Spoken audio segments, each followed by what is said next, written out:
It was a quiet morning in the hospital.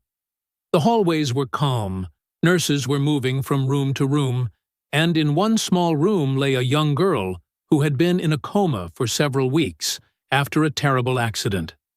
Her parents had been told by doctors that her chances of waking up were uncertain.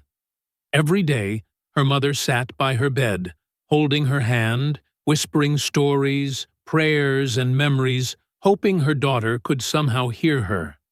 Her father would read her favorite book aloud, just in case her mind was still listening. The doctors did their best, but science has its limits. They explained gently that recovery from a coma is unpredictable. Still, her parents refused to give up. Days turned into weeks, and weeks into months. Hope was the only thing keeping them strong. Then, one ordinary morning, everything changed. A nurse walked into the room for routine checks. She noticed a flicker in the girl's eyes, something different, something alive. The nurse quickly called the doctors, and soon the room filled with medical staff, all staring in disbelief. Slowly, the girl opened her eyes. Everyone froze, waiting to see if it was just a reflex. But then, against all expectations, she whispered her first words. "I heard everything you said." The room went silent.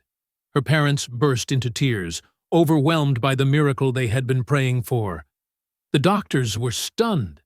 Patients in deep comas rarely remember anything. But what she revealed next was even more shocking. She began to describe in detail the conversations that had happened around her bed during the weeks she appeared unconscious. She recalled her father reading to her, her mother crying softly at night, and even the doctors' conversations when they thought she couldn't hear. This was no coincidence.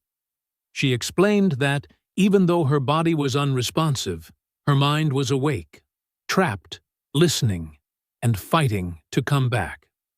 Her words were living proof that the human brain and spirit are far stronger than we often believe.